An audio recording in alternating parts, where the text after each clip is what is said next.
அட்டகாசமான ரெசிபி தாங்க நம்ம இன்றைக்கி பார்க்க போகிறோம். 30 வயசுக்கு மேலே பெண்கள் பலருக்கும் வரக்கூடிய பிரச்சனை தான் இந்த முட்டி வலி, முதுகு வலி, கை கால் வலி எல்லாம். அது மட்டும் இல்லாமல் கை தொடை பகுதியில் இருக்க தசைகள் எல்லாமே லூஸ் ஆகி ரொம்பவே வீக்காக ஆகிடுவாங்க. இதுக்கு எல்லாத்துக்குமே ஒரு பேசிக்கான காரணம் குறைவான புரதச்சத்து நம்ம சாப்பாட்டில் இருக்கிறதால தாங்க. நம்மளோட தசைகளும் எலும்புகளும் ஸ்ட்ராங்காக இருந்தாவே போதுங்க, நிறைய உடல் பிரச்சனைகளை நம்ம தவிர்க்கலாம். இதில் சேர்த்துருக்க பொருளை யாரெல்லாம் சாப்பிடலாம், யாரெல்லாம் சாப்பிடக்கூடாதுன்னு சொல்லியிருக்கேன். வீடியோ ஸ்கிப் பண்ணாமல் ஃபுல்லாக பாருங்கள். வீடியோ சேவ் பண்ணி வச்சுட்டு லைக் பண்ணிவிட்டு வாங்க. எப்படி செய்யுதுன்னு பார்க்கலாம்.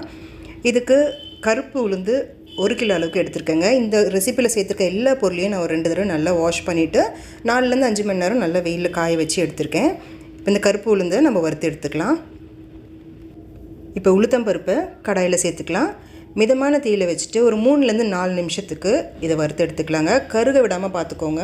எல்லா பொருளையுமே 3லேருந்து 4 நிமிஷத்துக்கு நம்ம வறுத்து எடுக்க போகிறோம். ரொம்பவே நிறைய புரதச்சத்து நிறைந்த இந்த கருப்புளுந்து நம்மளோட வீக்கான தசைப்பகுதி எல்லாமே ரொம்பவே ஹெல்த்தியாகவும் ஸ்ட்ராங்காக ஆக்கிறதுக்கு ரொம்பவே யூஸ்ஃபுல்லாக இருக்கும். குழந்தைங்கள்லேருந்து பெரியவங்க வரைக்கும் இந்த கருப்புளுந்து சாப்பிடலாங்க. பிளட் சுகர் லெவலை கண்ட்ரோல் பண்ணுறதுக்கும் தசை பகுதியும் எலும்பையும் ஸ்ட்ராங்காக வைக்கிறதுக்கும் இந்த உளுந்து ரொம்பவே ஹெல்ப்ஃபுல்லாக இருக்கும். இப்போ இது நல்ல ஒரு சுத்தமான துணியில் ஆற வச்சிடலாம். இப்போ அடுத்ததாக 1/2 கிலோ அளவுக்கு ராகி எடுத்திருக்கேன். இதில் அதிகமான கால்சியமும் ப்ரோட்டீனும் இருக்கிறதால நம்மளோட எலும்பையும் மசிலையும் நல்ல ஸ்ட்ராங்காக ஆக்கிறதுக்கு ரொம்பவே ஹெல்ப்ஃபுல்லாக இருக்கும். பிளட் லெவலை கண்ட்ரோலில் வச்சுக்கிறதுக்கு ரொம்பவே யூஸ்ஃபுல்லாக இருக்குங்க. இப்போ இது நல்லா 3லேருந்து 4 நிமிஷத்துக்கு வறுத்துட்டு இப்போ இதையும் நல்லா ஆற வச்சுக்கலாம்.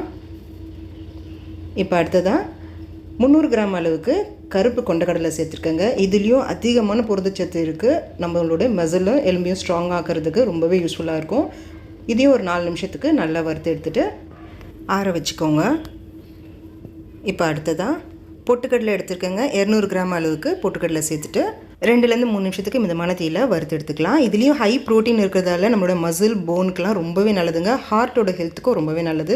பிளட் சுகர் லெவலையும் கண்ட்ரோலில் வச்சுக்கும். இப்போ இதை ஆற வச்சிடலாம். அடுத்ததாக மாப்பிள்ளை சம்பா அரிசி 250 கிராம் அளவுக்கு சேர்த்துருக்கேங்க.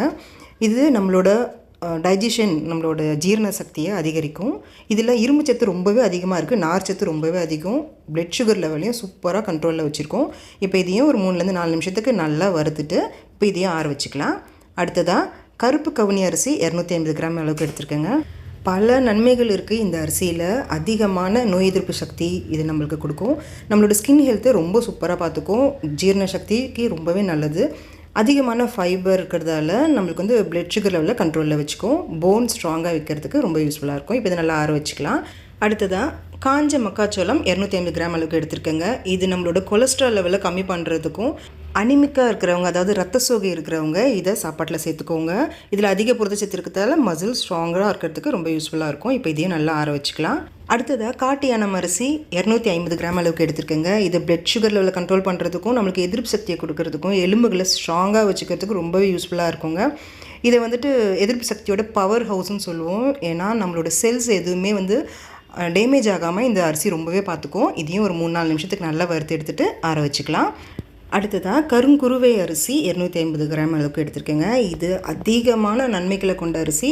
இதில் அதிகமான இரும்பு சக்தி இருக்குது. நம்மளோட ஜீரண சக்தி அதிகரிக்கும், எதிர்ப்பு சக்தி அதிகரிக்கும், கொலஸ்ட்ரால் லெவல்லையும் டயபெட்டிஸ் லெவல்லையும் கண்ட்ரோலில் வச்சுக்கிறதுக்கும், மொத்தமாக நம்ம உடம்பையே ரொம்ப ஸ்ட்ரென்தன் பண்ணுறதுக்கு இந்த அரிசி ரொம்ப யூஸ்ஃபுல்லாக இருக்குங்க.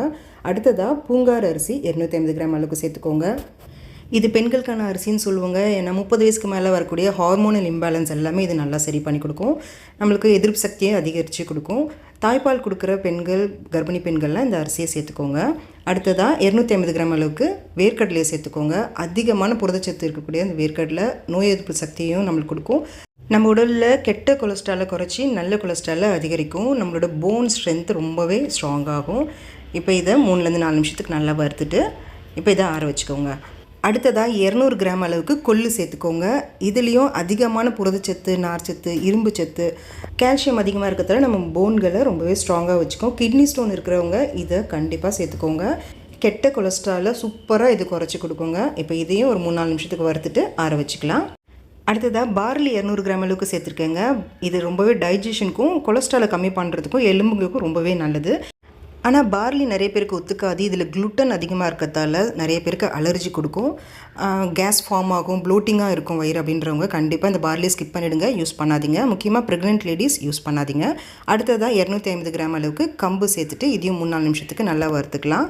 அதிக நார்ச்சத்தும் புரதச்சத்து மட்டும் இல்லாமல் நிறைய நியூட்ரியன்ஸ் இதில் கம்பில் இருக்குங்க. இப்போ இதை நல்லா ஆற வச்சுக்கோங்க.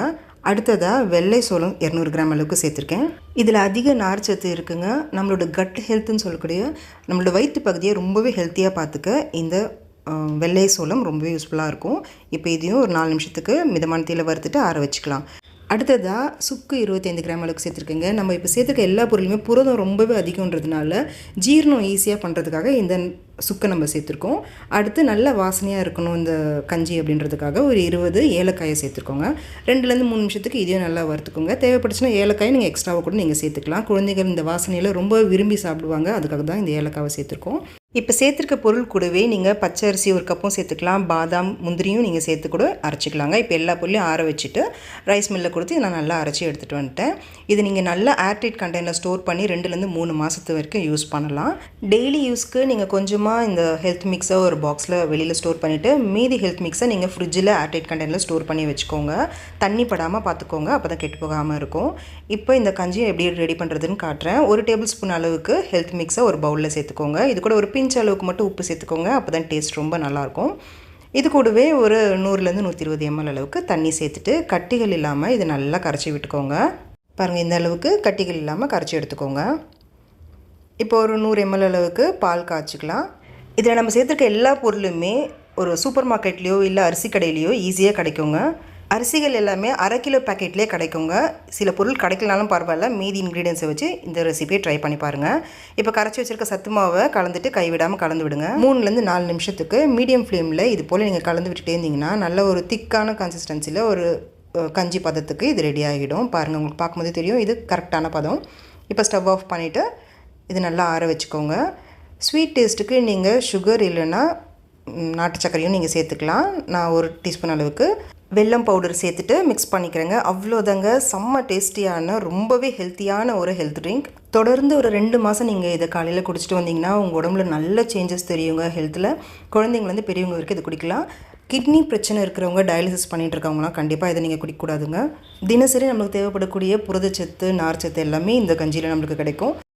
இந்த ரெசிபியை யார் குடிக்கலாம் குடிக்கக்கூடாதுன்னு என்ன டவுட் இருந்தாலும் கமெண்ட் செக்ஷனில் கேளுங்க, நான் ரிப்ளை பண்ணுறேன். இந்த வீடியோ உங்களுக்கு பிடிச்சிச்சுன்னா லைக் பண்ணி உங்கள் ஃப்ரெண்ட்ஸ் ஃபேமிலி கூட ஷேர் பண்ணிக்கோங்க. Thank you friends.